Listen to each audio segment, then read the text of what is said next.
beragama dan bermanfaat untuk orang banyak. Tajil Hebat untuk Sahabat.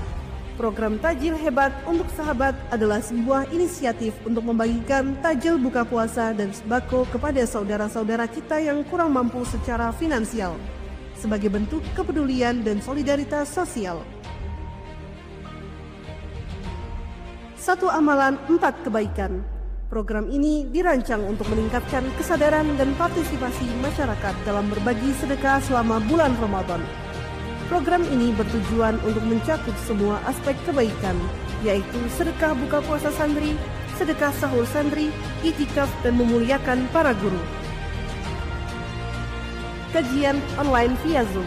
Kami ingin memberikan feedback benefit bagi para donatur yang terus membersamai Yayasan Subul Salam Nusantara dengan kajian online via Zoom. Dengan materi One Day One Ayat dan materi tahsin bagi pemula, program ini sekaligus menjadi pendukung untuk mewujudkan misi satu keluarga, satu penghafal Al-Quran. Ramadan Camp, dengan tujuan meningkatkan kesadaran dan kepedulian sosial, program ini dirancang untuk membantu para peserta meningkatkan kualitas ibadah dan memperkuat hubungan dengan Allah Ta'ala. Ramadan Camp ini meliputi kajian bisnis, sholat tarawih, tadarusan, sharing, dan iktikaf. Ramadan Hebat, waktu yang tepat untuk melesat.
Khairun nas anfa'uhum linnas.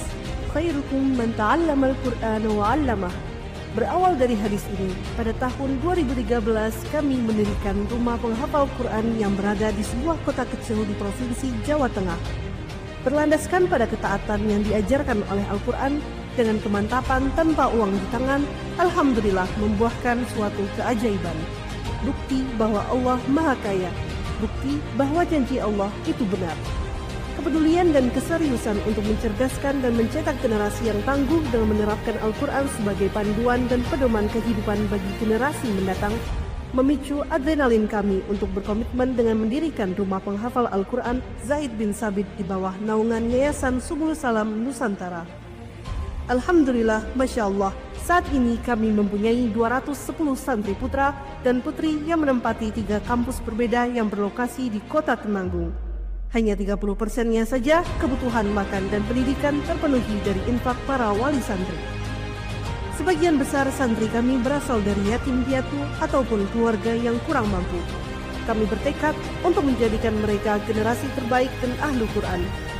Besar harapan kami, kita bersama bisa mencetak ribuan para penghafal Quran yang bermanfaat untuk masyarakat sekitar dan seluruh rakyat Indonesia. Bulan Ramadan tahun 1446 Hijriah ini, kami mempunyai program Ramadan Hebat. Ramadan Hebat adalah sebuah ikhtiar Rumah Tahfidz Zabisa dalam rangka menyemarakkan Ramadan 1446 Hijriah. Ramadan Hebat bisa menjadi sarana untuk memotivasi banyak orang dan menjadi waktu yang tepat untuk meningkatkan ibadah dan amal soleh mereka selama bulan Ramadan. Dengan tujuan yang jelas dan motivasi yang kuat, dengan Ramadan Hebat, harapannya bisa membantu menciptakan komunitas yang lebih religius, peduli, dan berempati. Ramadan Hebat adalah sebuah program yang dirancang untuk meningkatkan kualitas ibadah dan kesadaran sosial masyarakat. Program ini bertujuan untuk membantu orang-orang menjadi lebih baik dalam beribadah, tilawah, sedekah, dan amal soleh lainnya. Dan semoga Ramadan Hebat juga dapat membantu menciptakan generasi yang lebih hebat dalam beragama dan bermanfaat untuk orang banyak. Tajil Hebat untuk Sahabat. Program Tajil Hebat untuk Sahabat adalah sebuah inisiatif untuk membagikan tajil buka puasa dan sembako kepada saudara-saudara kita yang kurang mampu secara finansial, sebagai bentuk kepedulian dan solidaritas sosial. Satu amalan, 4 kebaikan. Program ini dirancang untuk meningkatkan kesadaran dan partisipasi masyarakat dalam berbagi sedekah selama bulan Ramadan. Program ini bertujuan untuk mencakup semua aspek kebaikan, yaitu sedekah buka puasa santri, sedekah sahur santri, itikaf, dan memuliakan para guru. Kajian online via Zoom. Kami ingin memberikan feedback benefit bagi para donatur yang terus membersamai Yayasan Subul Salam Nusantara dengan kajian online via Zoom. Dengan materi One Day One Ayat dan materi tahsin bagi pemula, program ini sekaligus menjadi pendukung untuk mewujudkan misi satu keluarga, satu penghafal Al-Quran. Ramadan Camp, dengan tujuan meningkatkan kesadaran dan kepedulian sosial, program ini dirancang untuk membantu para peserta meningkatkan kualitas ibadah dan memperkuat hubungan dengan Allah Ta'ala.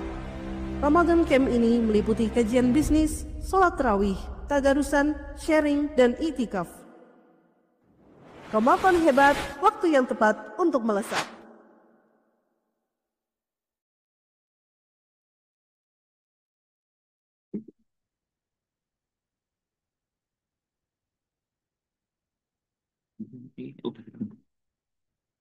Di produk musafir.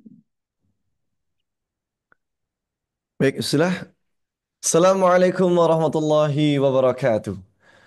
Alhamdulillah, sabahul khair, sabahun nur semua ya insyaAllah ya. Alhamdulillah pada kesempatan pagi hari ini, Allah masih izinkan kita kembali lagi untuk bisa bersama-sama dalam satu majelis mulia, majelis ilmu insyaAllah, yang kita terus nanti-nantikan gitu ya setiap kali pertemuannya. Alhamdulillah sudah sekitar 5 kali pertemuan ya, sudah sekitar 5 kali pertemuan. 5 kali ini ya, 5 kali ini, masya Allah nggak terasa kita sudah sampai juga di pertengahan ya, OTW pertengahan bulan suci Ramadan, masya Allah. Yang mana di Ramadan kali ini itu pastinya sangat-sangat berbeda sekali dengan bulan-bulan biasa, apalagi program di Zabisa ya, masya Allah. Ini kita juga pertama kali membuat kegiatan keilmuan via Zoom, masya Allah. Dan ini experience-nya luar biasa sekali. Dan kemarin sudah banyak tahap-tahap gitu ya, tahap-tahap untuk bisa kita demi sedikit ya, sedikit demi sedikit praktekkan ya. Tahap-tahap yang nanti akan bisa menjadikan kehidupan kita lebih baik insya Allah. Oke, tapi sebelum kita nanti masuk ke materi yang nanti akan disampaikan oleh Ayah Heri, perlu kami ingatkan kembali ya, kami sebagai moderator untuk bisa on cam ya, atau untuk bisa on kamera yang pertama, yang kedua jangan lupa untuk bisa membawa alat tulis ataupun buku tulisnya. Harapan nanti dari setiap catatan baik ataupun nanti poin-poin penting yang nanti akan disampaikan oleh Ayah Heri berkaitan dengan materi-materi yang nanti akan sudah eh, diracik, dirancang sedemikian rupa gitu ya, Masya Allah. Untuk apa? Untuk harapannya bisa memberikan solusi di setiap permasalahan dalam hidup kita, yaitu tidak keluar dari tema one ayat one solution insya Allah gitu nggih. Dan yang kedua, sebelum kita memulai juga, selain tadi persiapan on cam dan juga alat tulis dan juga buku tulisnya, tak lupa kepada seluruh jamaah, kami ingatkan bagi yang belum sedekah subuh untuk bisa sedekah subuh dengan kenceleng ataupun kotak infak yang sudah tersedia di rumah masing-masing panjenengan gitu ya. Seperti itu. Dan apabila panjenengan semuanya belum memiliki kenceleng subuh, kami punya alternatif di depan ataupun layar Zoom ini sudah tertera barcode gitu ya, barcode untuk panjenengan semuanya bisa berdonasi untuk program dakwah, untuk program pembangunan, untuk program kegiatan santri rumah Tafid Zaid bin Sabit, untuk program santunan, untuk program Ramadan, masya Allah yang luar biasa kali ini, gitu ya.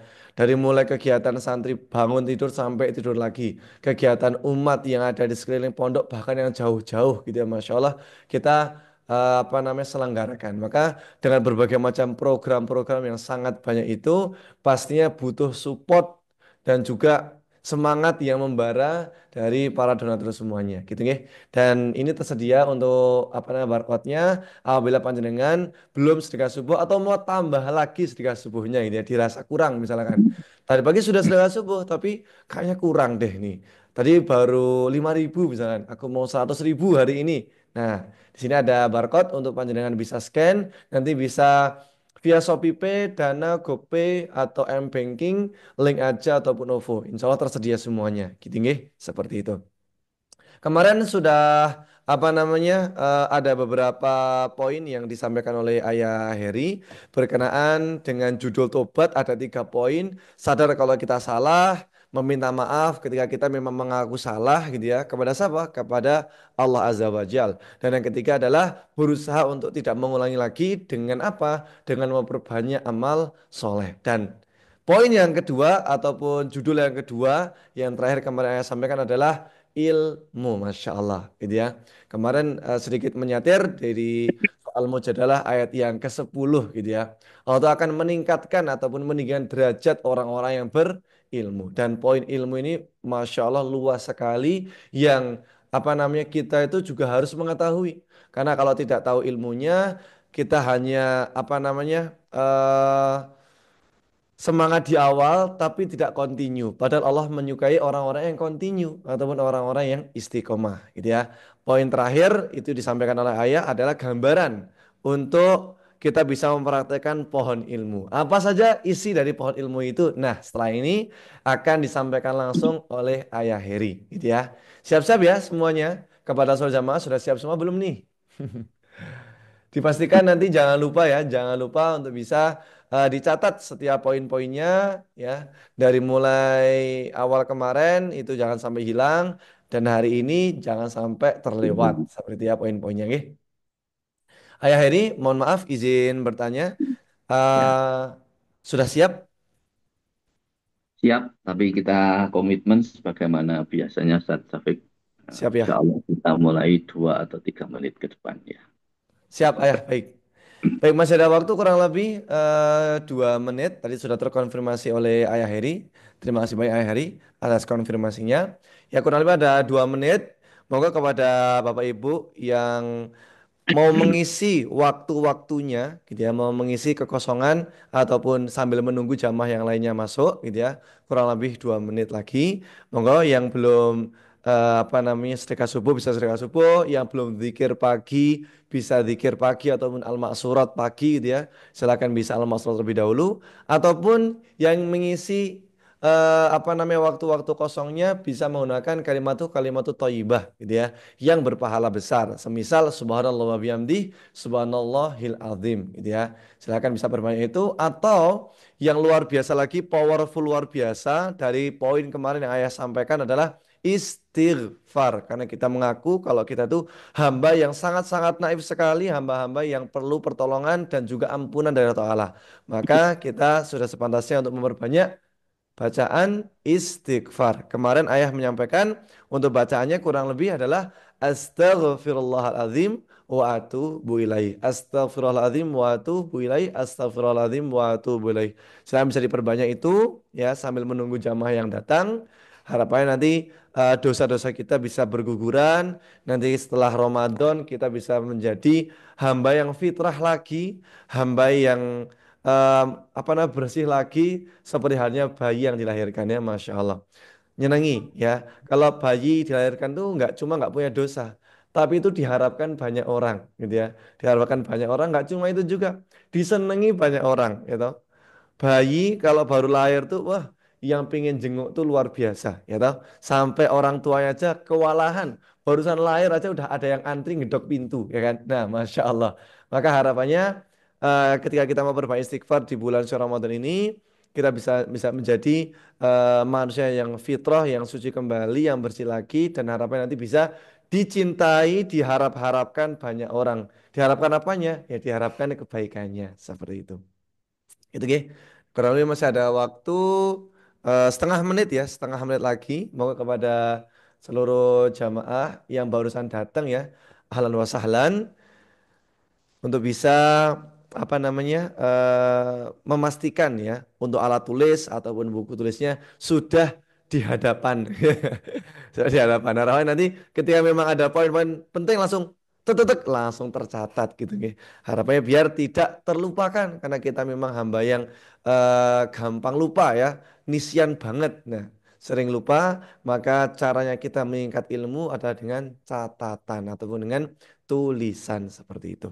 Oke, sebenarnya sudah masuk Gi, sudah masuk waktu kita untuk bisa bersama-sama mendengarkan kajian ayah yang luar biasa, yang sangat dahsyat dengan tema One Ayat, One Solution. Dengan tema satu ayat, satu solusi. Ayat apa hari ini? Mari kita simak bersama-sama. Ya. Mau nggak ya kepada ayah? Ayah, Siap, Insya Allah. Ya, sudah Ustaz siap nggih? Taufik. Baik, kalau sudah Ya, kita siap, mulai. kita mulai nggih kepada seluruh jamaah. Kita buka dulu bersama-sama dengan doa ta'awud, basmalah dan juga doa sebelum bermajelis. Kita mulai. Bismillahirrahmanirrahim. Rabbi syrah li sadri wa yassir li amri wa hlul 'uqdatam min lisani yafqahu qawli. Allahumma la sahla illa ma ja'altahu sahla wa anta taj'alul hazna idza syi'ta sahla. Rabbi zidni ilma warzuqni fahma. Amin. Amin ya rabbal alamin. Moga fala tafadhal kepada ayah Heri kami persilahkan. Saya tes dulu suara saya. Cek, cek. Apakah suara saya masuk? Masuk Alhamdulillah, bagus. masuk ayah, masya Allah. Ah, kita mulai, nggih. Mohon dimaafkan sebelumnya. Saya baru dikasih nikmat kurang sehat. Tapi Alhamdulillah masih bisa beraktivitas. Insya Allah pelan-pelan. Karena tenggorokan saya baru agak radang. Mata juga agak nggak fit ini. Mohon dimaafkan sebelumnya seluruh jamaah. Bismillah, kita mulai. Assalamualaikum warahmatullahi wabarakatuh. Waalaikumsalam warahmatullahi wabarakatuh. Innal hamdalillah nahmaduhu wa nasta'inuhu wa nastaghfiruh wa na'udzu billahi min syururi anfusina wa sayyiati a'malina. May yahdihillahu fala mudhillalah wa may yudlilhu fala hadiyalah.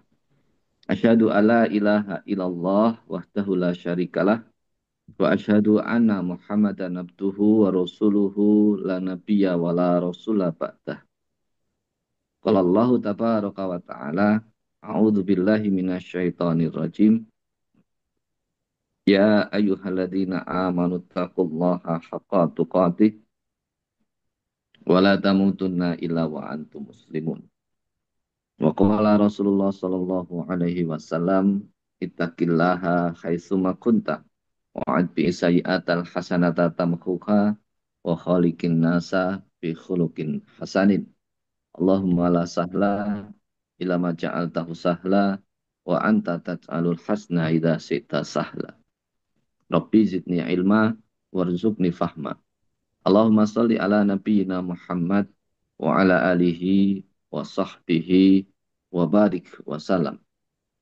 Ikhwani fiddin wa akhwati fillah rahimani wa rahimakumullah. Alhamdulillah, kita mulakan majelis kita dengan sama-sama memuja Allah Subhanahu wa taala dengan menghadirkan rasa syukur kita atas nikmat karunialah, nikmat darinya lah kita hari ini kembali bisa beraktivitas, beribadah, beramal soleh. Maka mari kita syukuri keadaan nikmat yang Allah berikan kepada kita hari ini dengan sama-sama membaca hamdalah atau kalimat tahmid. Alhamdulillah. Alhamdulillah rabbil alamin.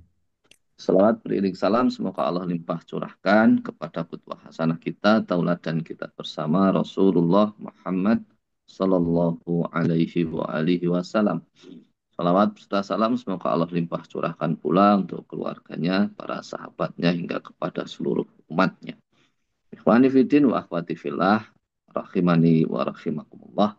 Kembali kita ada di sebuah majelis dengan tema One Ayat, One Solution.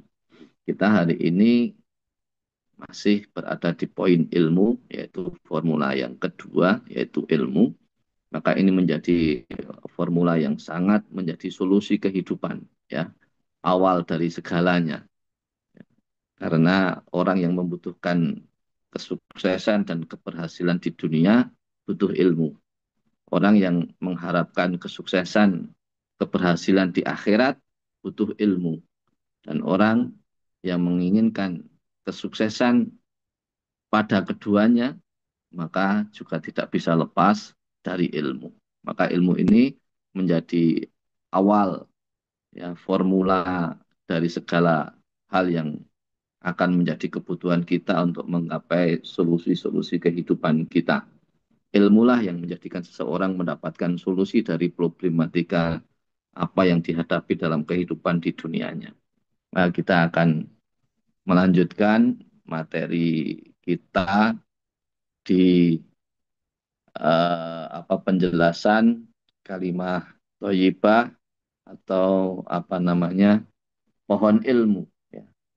Bagaimana Allah Subhanahu wa taala menyampaikan kemarin, ini tidak hanya satu ayat, karena ini ayat berkait, maka ada 3 ayat yang mengenai pohon ilmu itu, yaitu dalam surah Ibrahim ayat ke-24, 25, dan ke-26.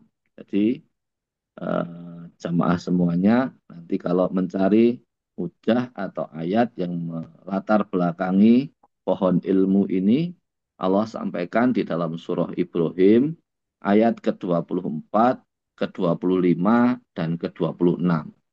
Kalau pohon ilmunya 24, 25, tapi yang ke-26 itu nanti kontradiksinya atau keterbalikannya. Siapa yang tidak menjaga bagian dari ilmu yang bernama akidah, maka dibuat perumpamaan sama Allah bagaikan pohon yang akarnya sudah tercabut dari bumi. Maka dia tidak bisa bertahan sedikit pun, atau bisa dikatakan tumbang. Nah, ini yang menjadi perumpamaan atau analog yang Allah sampaikan di dalam surah Ibrahim ayat ke-26-nya. Ini perlu diperhatikan untuk kita semua, karena ini menjadi fundamental sekali di dalam perkara ilmu agama. Nanti banyak dari saudara-saudara kita kurang paham konstruksi beragama Islam karena tidak memahami kaidah-kaidahnya. Ya. Maka sudah Bapak Ibu semuanya saksikan pohon ilmu Allah perumpamakan di dalam Al-Quran sebagaimana sudah ada di dalam layar. Nah, ilmu agama bagaikan sebuah pohon, ya, yang akarnya dalam menghujam ke dalam tanah, yang batangnya menjulang tinggi ke langit, dan yang ranting-rantingnya terus mengeluarkan buah tanpa mengenal musim. Ini adalah perumpamaan kita orang beriman yang menjalankan imannya menjadi ibadah, yang dengan ibadahnya dan imannya menghasilkan sebuah akhlak yang mulia di dalam bermuamalah. Itu ya. Jadi pohon ilmu dibagi menjadi 3 konstruksi. Yang pertama adalah akar yang kita sebut sebagai akidah atau keyakinan atau prinsip-prinsip hidup, ideologi, ya. Ini menjadi sangat penting sekali, ya. Akar adalah akidah, ya. Maka ini menjadi paling fundamental. Nah, akidah ini Bapak Ibu semuanya nanti bisa pelajari di dalam kitab-kitab akidah, ya. Tentu panjang, karena Rasulullah ketika mengajarkan umat waktu awal, itu mengajarkan akidah itu hampir 13 tahun awal. Itu yang dikuatkan adalah ilmu akidah. Akidah ini sebagai dasar, ya, akidah ini sebagai akar, akidah ini sebagai fondasi, ya, yang akan menguatkan segala sesuatu yang akan dibangun di atasnya, akan menguatkan batang, akan menguatkan bangunan kalau itu disebut fondasi seperti itu. Sehingga sangat penting sekali keberadaan ilmu ini, ya, ilmu keyakinan atau ilmu prinsip atau ilmu dasar beragama Islam, yaitu ilmu akidah. Bapak Ibu nanti bisa perdalam ilmu ini, ya, Saya mengenal ilmu ini secara garis besar itu ada tahapan apa namanya eh, bukan tahapan, ada fase, ada perbedaan metodologi ya. Ini tidak menjadi masalah ya. Yang jadi masalah adalah mempermasalahkan metodologi yang sebenarnya bisa mengantarkan seseorang kepada akidah yang bagus atau sering disebut sama banyak orang yaitu tauhid ya. Nah, Bapak Ibu nanti bisa pelajari kitab akidah ini. Akidah bisa merujuk kepada kitab akidah Ahlu Sunnah dengan metodologi, dengan kitab, misalnya referensi dari saya, kitab akidah Asy'ariyan wa Maturidiyan. Atau akidah ulama khalaf, ulama akhir, ulama yang termasuk kategori ulama khalaf atau ulama akhir. Itu ada banyak kitab akidah yang bisa dipelajari, yaitu kitab akidah Tohawiyah, kitab akidah Wasitiyah. Kitab akidah Wasitiyah itu karyanya Syekhul Islam Ibnu Taimiyah ya. Atau kitab akidah Syekh Salih Fauzan. Dan masih banyak beberapa rujukan kitab akidah atau kitab tauhid ya. Maka orang yang memiliki akidah disebut orang yang bertauhid ya. Orang yang beriman memiliki akidah yang lurus, pelakunya disebut mukmin. Maka mempunyai kontradiksi atau lawan. Lawan orang yang tauhidnya rusak, akidahnya rusak, maka perbuatannya disebut syirik, pelakunya disebut musyrik, gitu ya. Jadi orang yang beriman dengan akidah yang lurus itu pelakunya disebut mukmin. Kalau yang kontradiksi, yang akidahnya rusak, pelakunya pasti melakukan lawannya yaitu kesyirikan. Maka pelakunya disebut musyrik. Gitu nggih. Saya hanya membuat kerangkanya saja supaya paham karena kebanyakan teman-teman seringkali ada di sebuah komunitas yang mengantarkan seseorang kepada proses perubahan atau proses hijrah, tapi kadang langsung menuju kepada fadilatul amal. Seringkali melakukan sesuatu hanya rujukannya adalah fadilah-fadilah amal saja. Sementara kerangka seseorang beriman sendiri belum difahami sehingga ada banyak ilmu yang terlewatkan untuk dipelajari. Nah, ini saya menyampaikan kerangkanya dulu. Monggo nanti Bapak Ibu perdalam atau suatu saat kita bisa buka kelas lagi untuk memperdalam masing-masing poin. Akidahnya kita bahas, ibadahnya kita bahas, muamalahnya juga kita bahas. Itu insya Allah membuat kita menjadi lebih kuat dalam berislam, tidak mudah terombang-ambing. Itu nggih. Saya satir salah satu ayat, bukan ayat ya. Nah, ayatnya tadi sudah saya sampaikan di dalam surah Ibrahim 24, 25, 26. Allah itu membuat perumpamaan seperti ini. A'udzubillahi minasyaitonirrajim. Bismillahirrahmanirrahim. Alam tara kaifa daraballahu masalan kalimatan thayyibah. Kasajaratin thayyibatin asluha sabitu wa far'uha fis sama tu'ti ukulaha kulahinim bi'idni rabbiha. Jadi ini yang menjadi poin yang menjadi dasar ayat. Satu hadis Rasulullah yang saya ambil di dalam layar itu akidah yang ada ekuivalensi, ada hubungannya dengan muamalah. Sampai sampai Rasulullah menyampaikan dalam Rawahul Bukhari ya, di dalam kitab hadis Arba'in An-Nawawi yang ke-13. Di sini saya cantumkan. Rasulullah menyampaikan la yu'minu ahadukum hatta yuhibbu li akhi ma yuhibbu li nafsihi. Tidaklah sempurna iman seseorang di antara kalian sampai ia mencintai untuk saudaranya sesuatu yang ia cintai untuk dirinya sendiri. Itu contoh salah satu dari hadis Rasulullah tentang keutamaan kemurnian akidah. Yang bertolak belakang saya sampaikan satu mungkin bisa dicatat sama Bapak Ibu semuanya. Ada di dalam surah Az-Zumar ayat yang ke-65. Tidak saya sampaikan di layar ya, bisa dicatat. Di dalam surah Az-Zumar ayat yang ke-65, Allah Ta'ala mengingatkan kita semua akan pentingnya akidah ini. Maka di dalam ayat itu Allah sampaikan penggalannya, a'udzubillahi minasyaitonirrajim, la in asyrakta la yahbatana amaluka. Di sini Allah memberikan ketegasan kepada kita tentang pentingnya akidah agar tidak terjerumus kepada kesyirikan. Pelakunya menjadi seorang musyrikin, ya kan? Lain asrokta, jika seseorang itu melakukan kesyirikan, layak batona amaluka, maka amal-amalnya itu sia-sia, amal-amalnya itu tidak berguna sedikit pun.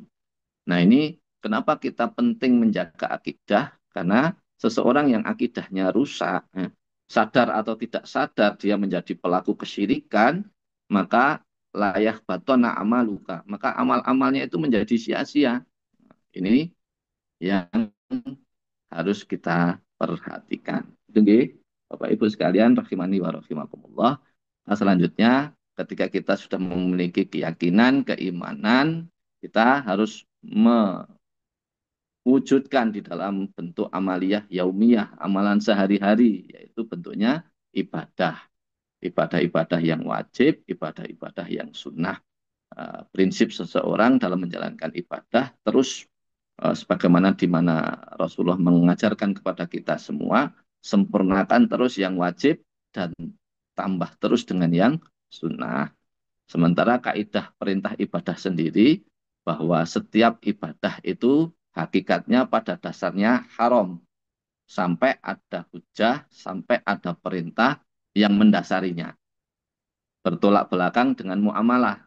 Setiap muamalah itu hukum awalnya boleh sampai ada sesuatu yang melarangnya. Nah, perbedaan antara ibadah dan muamalah itu secara prinsip seperti itu. Semua hal kaitan dengan ibadah itu justru tidak boleh, ya, sebelum kita tahu perintahnya, sebelum ada perintahnya. Jadi memang ibadah itu harus memiliki tuntunan, memiliki syariat, memiliki dasar, ya kan? Sementara muamalah itu dasarnya, prinsipnya adalah semuanya boleh dilakukan sampai ada sesuatu yang melarang muamalah tersebut. Gitu ya, bisa difahami nggih? Ini sesuatu yang sangat penting yang menjadi dasar untuk kita semuanya. Ya, ibadah panjenengan nanti akan belajar kitab-kitab fikih yang menjadi hukum-hukum ketika kita menjalankan syariat beribadah kepada Allah Subhanahu wa taala. Fikih juga sangat banyak kitab fikih, ya.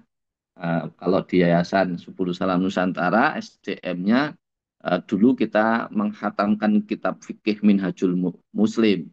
Setelah selesai, sekarang ini baru proses menghatamkan kitab fikih Fathul Qorib. Nah, kitab fikih Minhajul Muslim itu basicnya madhabnya itu Imam Ahmad bin Hambal.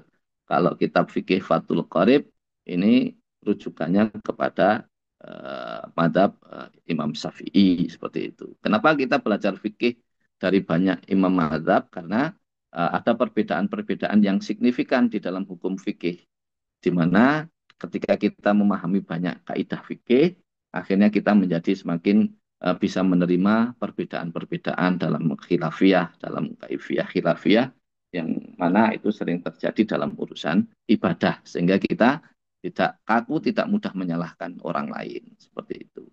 Yang terakhir di muamalah, saya mengambil salah satu hadis Rasulullah dalam Rawahul Al-Baihaqi. Rasulullah menyampaikan innama bu'istu liutammima makarimal akhlak. Sesungguhnya aku diutus hanya untuk menyempurnakan akhlak. Ya, akhlak ini menjadi penting sekali, ya, karena kita beriman, berislam, beribadah itu harapannya nanti bunganya, buahnya itu adalah akhlak yang bagus, akhlak yang karimah. Maka sebagaimana pohon ilmu ini, andaikan kita memiliki akar yang kuat, andai kata kita memiliki batang yang besar menjulang ke langit, tapi tidak ada buahnya, ya pasti jadi kurang manfaat karena yang dicari-cari itu kalau kita analogkan dalam kehidupan kita ini orang menanam tanaman apapun kan yang paling dicari itu buahnya. Para petani itu menanam cabai yang dicari cabenya. Yang akan bisa menjadikan sesuatu itu menjadi menyenangkan itu kalau cabenya berbuah lebat, tidak sekedar akarnya yang kuat atau batangnya yang tinggi, tetapi buahnya lah yang sangat-sangat diharapkan. Memang buah hadir tidak bisa melalui proses tanpa akar dan batang. Ya, ini harus kita pahami bahwa jangan sampai kita menjadi orang yang berimannya kuat, ibadahnya bagus, ahli ke masjid, ahli ibadah, tetapi ternyata muamalahnya jelek, tapi ternyata hubungan dengan saudaranya buruk, tetapi hubungan dengan tetangganya buruk. Nah, ini namanya tidak komprehensif. Ya. Tidak bisa disebut mukmin yang bagus, mukmin yang sempurna. Bahkan tadi saya sudah menyampaikan satu hadis yang akan sangat erat di dalam proses muamalah dan akidah ini, la yu'minu ahadukum, tidaklah sempurna akidah, ya, ketauhidan seseorang hatta yuhibbu li akhi ma yuhibbu li nafsihi, sampai dia bisa menyukai atau menyukai sesuatu yang ia sukai itu sebagaimana dia akan memberikan sesuatu yang ia sukai itu untuk saudaranya. Seperti itu. Di hadis yang lain sampai Rasulullah mengatakan mangkana yu'minu billahi wal yaumil akhir, siapa saja yang beriman kepada Allah dan hari akhir, falyakul khairan auliyasmut, dia hendaknya berkata baik atau diam. Itu urusan muamalah ini, urusan buah, bunga atau buah ini. Andaikan urusan lisan saja, kalau tidak bisa berkata baik, mendingan kita diam.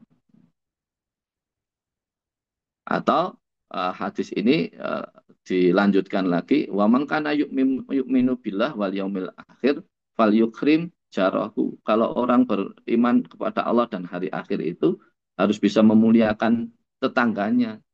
Wa man kana yu'minu billahi wal yaumil akhir falyukrim dhaifahu, dan dia juga harus bisa memuliakan tamu yang mendatangi tempatnya atau rumahnya.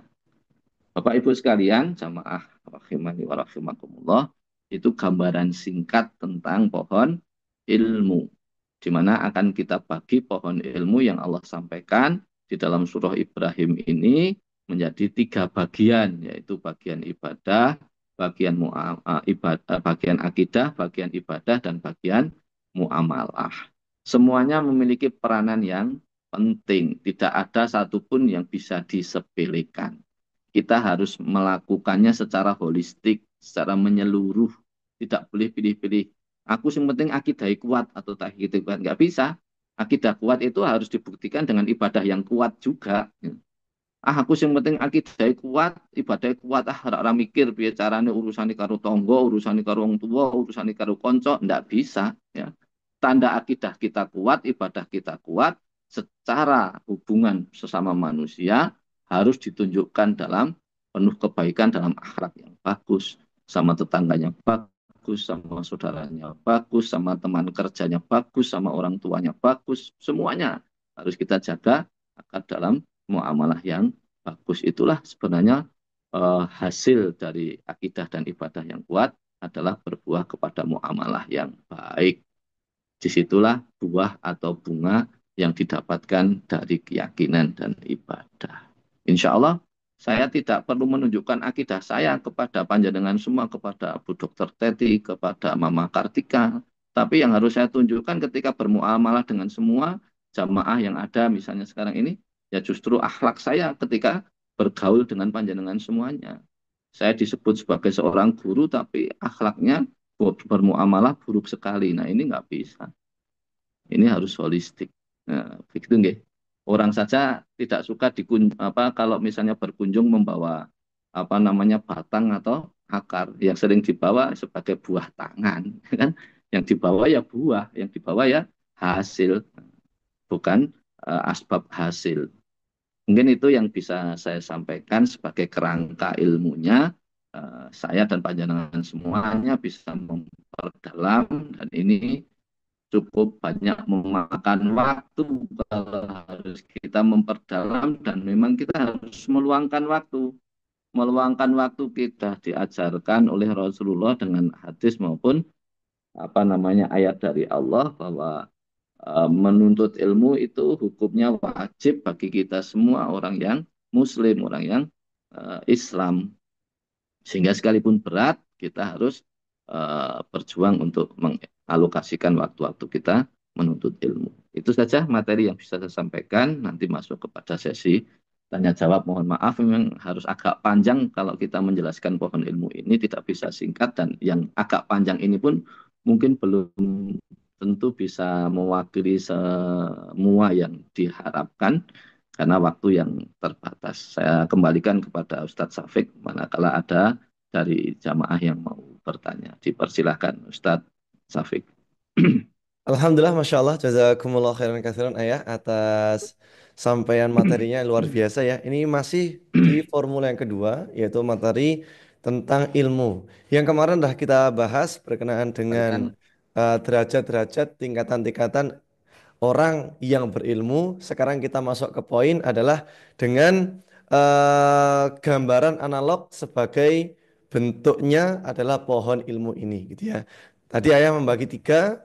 Ada poin yang pertama itu adalah jajaran yang atas, akhlak dan juga muamalah beserta hasilnya, gitu ya, yaitu buah-buahnya. Dan yang kedua itu adalah bentuk penghambaan kita, yaitu dengan cara ibadah. Dan yang ketiga nanti adalah prinsip ataupun poin yang mendasar, yang fundamental tadi udah saya sampaikan adalah akidah. Seperti itu nggih. Nah, dari poin yang tadi ayah sampaikan berkaitan dengan pohon ilmu ini ya, ataupun gambaran analogi pembagian ilmu ataupun pembagian poin ilmu yang disampaikan ayah di pagi hari ini, monggo kepada seluruh jamaah yang ingin bertanya bisa angkat tangannya di fitur yang ada di Zoom, atau bisa on mic ya, bisa on mic juga bisa. Atau kalau misalkan masih terlalu bingung atau malu untuk berbicara di forum seperti ini, Panjenengan silakan bisa buka kolom chat gitu ya. Nah, di situ di bawah sendiri ada kolom chat. Panjenengan silakan bisa pencet aja ya, atau klik aja di kolom chat itu, nanti akan muncul gitu, akan muncul tulisan di sebelah kanan ataupun di bawah gitu ya. Nah, nanti tinggal panjenengan klik aja. Oke, alhamdulillah sudah ada yang masuk dari Ibu Yeti Handayani. Kami izin menyampaikan nggih? Kami izin bacakan Ibu Yati. Izin bertanya Ustadz, bagaimana cara kita mengingatkan tetangga yang sedang berselisih agar tidak menyinggung perasaannya? Matur suwun. Ini agak berat ini ya. Itu ya. Jadi pertanyaan pertama adalah dari Bu Yati berkenaan dengan bagaimana cara mengingatkan saudara kita sesama Muslim ya, tetangga kita seperti itu yang sedang berselisih, tapi dengan caranya yang mungkin halus agar tidak tersinggung. Seperti itu ya. Mungkin bisa dijawab terlebih dahulu ya, karena ini mungkin agak lumayan sensitif ya. Mau kepada ayah kami persilahkan. Oke, Bismillah. Untuk mengingatkan eh, tetangga yang sedang berselisih, ya mungkin caranya adalah kita lebih mengenal tentang psikologi ya. Memang dalam kehidupan kita, salah satu hal yang cukup penting menjadi dasar kita mengambil sebuah langkah atau tindakan dalam urusan muamalah, itu kita memahami tentang ilmu psikologi. Yang harus panjenengan fahami ya berarti seperti apa karakter-karakter tetangga yang sedang berselisih ini, sehingga kita bisa masuk kepada ruang di mana ruang itu tidak menghadirkan sesuatu yang justru kontraproduktif. Niatnya itu mau mendamaikan di antara yang dua yang berselisih, tapi kalau tidak paham caranya, tidak mengerti tentang psikologi, kadang-kadang hasilnya justru bertolak belakang. Malah kita juga ikut menjadi bagian yang bermusuhan. Seperti itu. Sehingga ya memang agak susah kalau misalnya harus didefinisikan bagaimana caranya. Caranya adalah kita mengenali karakter tetangga kita sehingga kita bisa masuk kepada poin yang mana bisa melakukan pendekatan seperti apa. Pada prinsipnya pendekatan satu persatu. Intinya itu seseorang itu kan ingin dipahami, ingin dimengerti. Ketika urusan sama orang lain, seringkali kita sadari diri kita itu ingin menang. Nah, ini ya. Kita itu karena memang basicnya itu embrio para pemenang, karena kita sebelum dilahirkan ke dunia ini dari sebuah embrio yang sudah apa namanya memenangkan. Kalau kita belajar tentang ilmu pembuahan itu kan kita berarti apa namanya sel sperma berasal dari sel sperma yang memenangkan pertarungan dari jutaan sperma yang lain, sehingga mental ingin menang itu dimiliki oleh kita semua. Nah, ini harus kita pahami sehingga ketika bermuamalah kita harus menurunkan ego kita, jangan ingin menang sendiri, jangan ingin selalu dimengerti, tetapi kita juga harus bisa menghargai dan mengerti orang lain. Kalau sama-sama bisa saling mengerti dan saling memahami, maka insya Allah dalam bermuamalah dan bertetangga akan menjadi nyaman. Apalagi kalau sampai lebih paham ilmu agama. Kayak tadi saya sampaikan salah satu hadis Rasulullah, mangkana yu'minu billahi wal yaumil akhir, fal yukrim jarohu. Rasulullah menyampaikan siapa yang beriman kepada Allah dan hari akhir, fal yukrim jarohu, maka dia harus memuliakan tetangganya. Tetangga kita itu punya hak atas kita untuk dimuliakan, bukan untuk dimusuhi, bukan untuk diperlakukan secara buruk atau secara negatif. Tetapi justru sebaliknya, kita sebagai orang yang beriman itu mempunyai kewajiban untuk memuliakan tetangga kita. Di dalam hadis ini tidak ada eh, klasifikasi tetangga yang harus dimuliakan. Berarti semua tetangga dengan segala macam karakteristiknya. Ini yang harus menjadi ikhtiar saya dan panjenengan semuanya. Memang dalam kehidupan nyata kita kadang menjumpai tetangga yang unik, gitu ya, tetangga yang antik, begitu ya. Tidak semuanya standar, ada yang unik, wa antik. Nah, ini kita harus pandai-pandai mensikapi tetangga yang karakteristiknya, klasifikasinya karakter unik, wa antik. Nah, ini kita harus paham menyikapi tetangga-tetangga yang seperti ini, ya. Harus banyak-banyak bersabar, ya, untuk menjadi contoh yang baik. Kita kalau sudah ketahuan kualitas kita itu adalah orang yang unik dan antik, itu masih bisa enjoy dengan kita. Apalagi orang yang standar, ya. Apalagi orang yang baik. Nah, orang yang baik mah dengan siapa saja akan jadi baik. Orang yang standar bisa kita sikapi dengan baik. Tapi orang yang antik wah unik, nah, ini yang harus kita benar-benar jaga, ini bagaimana diri kita orang beriman itu tetap bisa menjadi sosok yang nyaman sekalipun menghadapi orang-orang yang klasifikasinya karakternya antik dan unik. Semoga kita semua dimampukan sama Allah untuk bisa bersabar, bahkan bisa menjadi guru orang-orang yang unik dan antik untuk bisa bermuamalah yang baik dengan tetangga-tetangga yang lainnya, insya Allah. Mungkin itu penjelasan yang bisa saya sampaikan. Mohon dimaafkan kalau belum sesuai dengan yang diharapkan. Oke. Baik, Alhamdulillah terima kasih banyak ya. Pripun nggih, Bu Yati insya Allah sudah terjawab ya. Berarti kuncinya adalah kita memahami terlebih dahulu karakteristik dari setiap masing-masing. Karena bisa jadi yang menurut kita benar malah ternyata tambah salah gitu ya. Bisa jadi malah inginnya memperbaiki ternyata malah memperkeruh suasana ya. Jadi poin yang tadi saya sampaikan adalah berkaitan dengan kita mengetahui karakteristik ataupun psikologi di momen itu. Istilahnya kita tahu tempat ataupun duduk permasalahan gitu nggih. Oke, itu untuk Bu Yati nggih. Ada lagi mungkin seluruh jamaah yang apa namanya bergabung di Zoom meeting kali ini ada yang mau ditanyakan kepada Ibu Setia Rahayu, mungkin kepada Ibu Dewi, Ibu Dwi Puji, atau Ibu Endang, Ibu Endang Hesti, ada Ibu Endang Purwaning, sini ada dua Ibu Endang yang begini nggih. Atau kepada Ibu Miyah Dunglo, kepada Bapak Muhammad Yoga, ya, kepada Ibu Ranti, Pak Reza Hardi, atau Mungkin Kak Selasih, ya. saya tambahkan sedikit Ustadz Safing. Gih siap ya, Eh, monggo ya.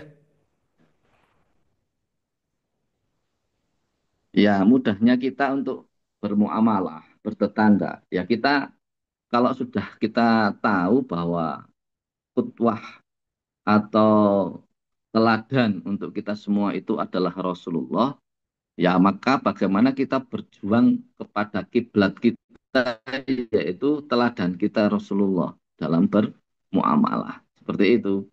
Nah, kalau Rasulullah itu kan sosok yang sangat luar biasa ya. Bagaimana beliau bermuamalah dengan sohib-sohib karibnya yang beriman, bagaimana beliau bermuamalah dengan keluarganya yang kafir dan musyrik, ya. Bagaimana beliau bermuamalah dengan para Yahudi, wa Nasara.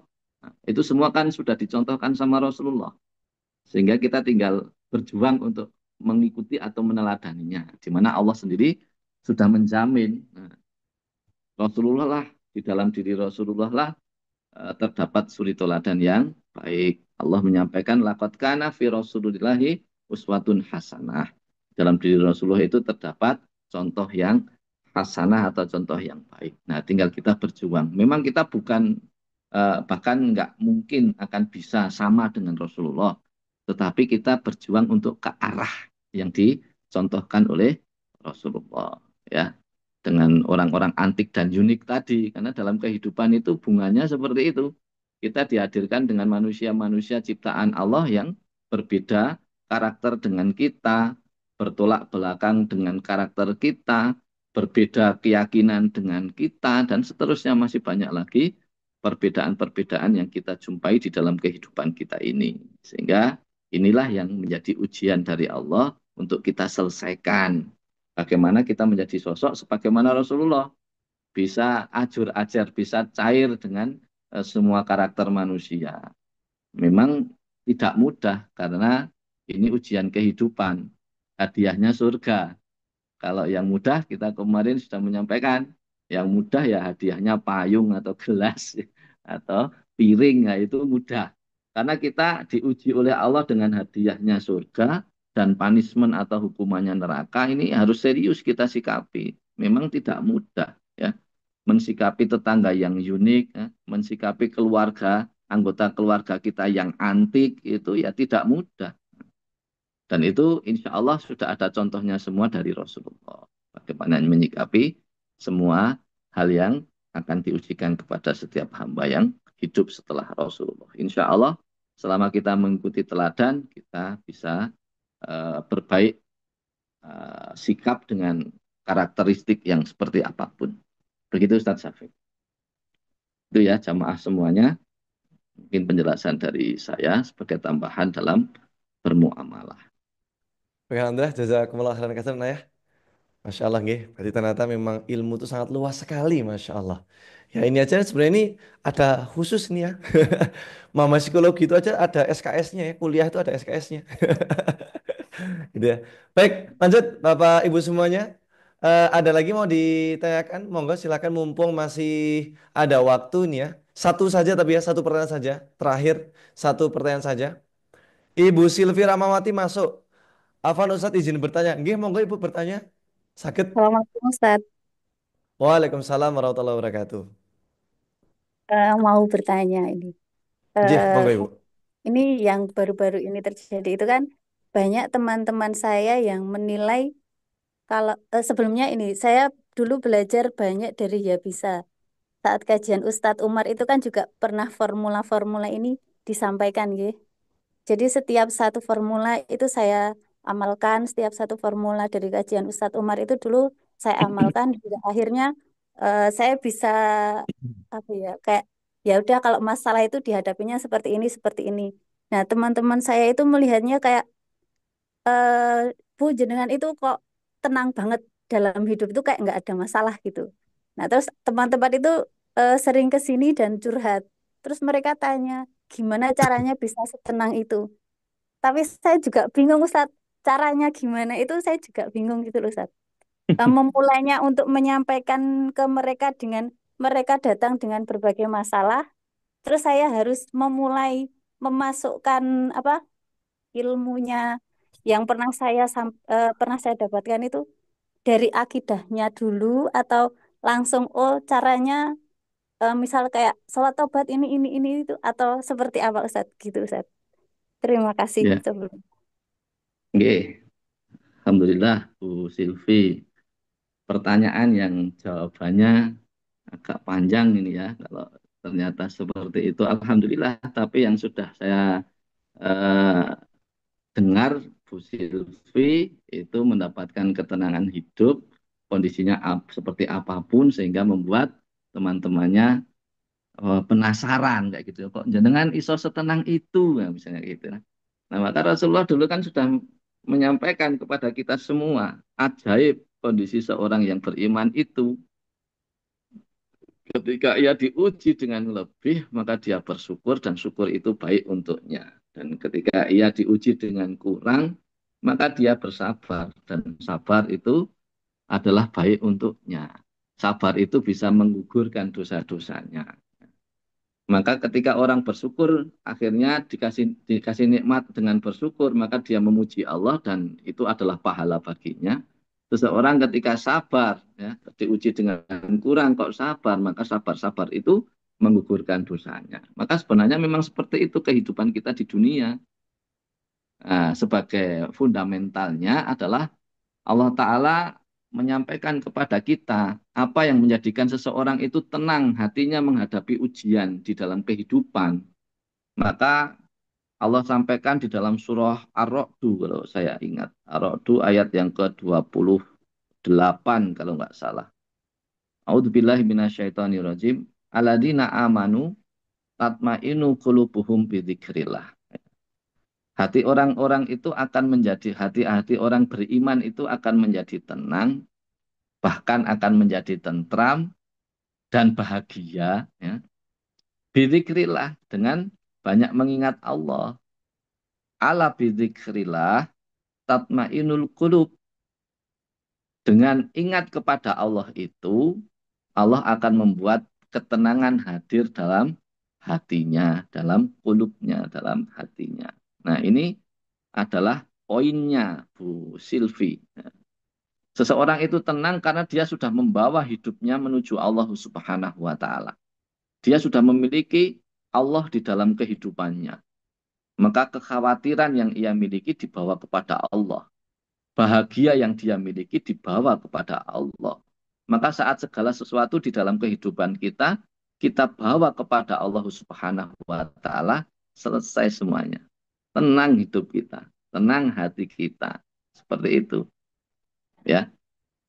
Jadi dulu ada pelajaran, mungkin Bu Silvi juga ingat, ya, bahwa Allah dulu, Allah lagi, Allah terus, seperti itu ya. Itu kan sebenarnya adalah implementasi dari Al-Quran tadi yang saya sampaikan, surah Ar-Ra'du ayat yang ke-28 kalau nggak salah. Nanti coba dicari di dalam surah Ar-Ra'du ayatnya antara 24 sampai 28 insya Allah. Ya, kita itu akan tenang saat segala sesuatu kita bawa kepada Allah. Nah, karena Allah maha segalanya, maha kuasa, maha bisa. Sehingga tenang hati kita ketika sudah membawa suguhan kehidupan kepada Allah. Ketika suguhan kehidupan itu pas ada, pas ditambah, pas banyak, dibawa kepada Allah, ya enak, nyaman. Dengan memuji Allah, Alhamdulillah, Masya Allah, Jazakallah, nah, seperti itu. Itu enak. Tapi ketika kita sedang dikurangi, ya itu ya enak juga dilihat orang. Maka yang ada kalimat-kalimat thayyibah juga, astagfirullah, subhanallah, itu ya kan? Maka semuanya jadi baik. Kita agak susah nih, lesanya itu terbiasa mengembalikan segala sesuatu kepada Allah. Astagfirullah wa atubu ilaik. Subhanallah walhamdulillah wala haula wala quwata illa billah. Misalnya kayak gitu. Maka aura yang terpancar itu menjadi tenang menurut pandangan orang lain. Mungkin Bu Silvi sadar tidak sadar sudah bisa mempraktekkan ini di dalam kehidupan. Sehingga teman atau tetangganya sampai bisa melihat itu dari aura panjenengan. Sampai ini kok koyo enak wae to kahanane kaya ngono pun kayane nyaman aja. Maka saran saya Bu Silvi memang diajak ya tetangga, teman atau saudara kita ajak untuk mengembalikan segala sesuatu kepada Allah. Itu yang awal. Kalau jenengan harus menjelaskan kayak tadi saya menjelaskan kepada panjenengan semua tentang pohon ilmu, ya kalau panjenengan mampu dipersilahkan, tetapi kalau enggak secara simpel ya pokoknya segala masalah hidup itu kita kembalikan kepada Allah. Allah yang menguji kita, kita tidak tahu mana yang baik dan mana yang buruk. Karena sebenarnya ujian yang Allah berikan kepada kita pada dasarnya adalah sapaan dari Sang Rahman, Sang Rahim, yang Maha Pengasih dan Maha Penyayang. Maka insya Allah semuanya baik. Ya. Kita tidak bisa menghukumi ujian dari Allah itu buruk. Semua insya Allah dalam kebaikan Allah Subhanahu wa Ta'ala. Hatta sekalipun dalam dohiriyah kita, ujian kita sedang turun atau sedang naik, sedang sehat atau sedang sakit. Insya Allah orang beriman menyikapi itu semua menjadi kebaikan. Seperti itu Bu Silvi, semua menjadi kebaikan bagi orang beriman. Maka hidupnya akan selalu enjoy karena penuh prasangka baik kepada Allah dan mampu berdamai dengan takdir Allah Subhanahu wa Ta'ala. Wallahu a'lam bishawab. Jazakallah Ustadz. Semoga Alhamdulillah Ustadz ya. bisa buka kelas lagi Ustadz yang untuk umum. Karena kayaknya teman-teman saya pasti. Nggih, insyaallah semoga dimampukan sama Allah kita punya majelis-majelis. Ya Ustadz, terima kasih. Ya, Assalamualaikum. insyaallah Bu Silvi, doakan nggih. Oke, Semoga bisa meluangkan waktu untuk kita bisa belajar bareng-bareng sekalipun itu sudah di luar Ramadan. Gitu, nggih. Baik, siap. alhamdulillah nggih, Bu Silvi sudah terjawab insya Allah nggih. Jadi poin yang pertama adalah mengembalikan semua permasalahan dalam hidup kita itu kepada Allah Ta'ala. Masya Allah sekali. Alhamdulillah, jazakumullah khairan katsiran kepada seluruh jamaah yang sudah bergabung dan sudah bertanya di kesempatan pagi hari ini ya. Masya Allah ya, ternyata nih pagi ini termasuk yang lama ya, sampai jam setengah 7. 1 jam ya. Kita sapa dulu ya Ibu Yeti, Ibu Teti ya, Dokter Teti, Ibu Suryani, Ibu Silvi, Ibu Selasih, Pak Rezardi, Bu Ranti, Bapak Muhammad Yoga, Ibu Miah, ya Ibu Kartika, Bapak Fathan, terus Ibu Endang Hesti, Endang Purwaningsih, Ibu Dwi Puji, Ibu Dwi Respati dan Ibu Setia Rahayu ya. Kami ucapkan jazakumullah khairan kasiran semuanya kepada seluruh jamaah yang hadir pada kesempatan kajian Zoom meeting kesempatan pagi hari ini dengan tema One Ayat, One Solution. Ya, insya Allah semoga dengan apa yang tadi sudah disampaikan oleh Ayah bisa teraplikasikan di dalam kehidupan kita masing-masing dan yang pasti dari setiap poin-poin yang kita catat tadi ya yang sudah disampaikan oleh Ayah, entah itu materi utama ataupun tadi tanya jawab itu juga bisa sedikit demi sedikit baligho'ani wal ayah tersampaikan kepada saudara-saudara kita yang lainnya. Seperti itu nggih. Itu aja mungkin bisa kita bersamai kami sebagai moderator pada kesempatan kajian kali ini. Kami ucapkan jazakumullah khairan katsiran kepada Ayah Heri yang sudah memberikan materi yang luar biasa dahsyatnya Masya Allah dan juga kepada seluruh jamaah yang sudah hadir pada kesempatan kali ini. Gitu nggih. Maka Ayah ada tambahan mboten? Ada tambahan ya? Ampun, insyaallah Kamu Safik. nggih. Siap, Ya, alhamdulillah kalau begitu. insyaallah. Baik, terima kasih banyak Ayah nggih, atas materi yang luar biasa tadi. Maka dari itu kita tutup insya Allah materi ini dengan doa, hamdalah dan kafaratul majelis dan insya Allah besok tanggal berapa? Sekarang di tanggal berapa sekarang? Tanggal berapa? Sekarang di tanggal 12. 12 ya. Berarti besok tanggal 14 ya hari Jumat insya Allah kita akan bertemu lagi. Ya siapkan penanya lagi, buku lagi untuk mencatat poin-poin dahsyat yang nanti akan disampaikan oleh Ayah. Oke, kalau begitu kita tutup dengan hamdalah dan doa kafaratul majelis. Alhamdulillahirabbil alamin, subhanakallahumma bihamdika, asyhadu an la ilaha illa anta, astaghfiruka wa atubu ilaik. Terima kasih banyak kepada seluruh jamaah yang sudah hadir. Kami ucapkan jazakumullah khairan katsiran semuanya. Kita tutup. Dadah. Assalamualaikum warahmatullahi wabarakatuh. Waalaikumsalam. Waalaikumsalam warahmatullahi wabarakatuh.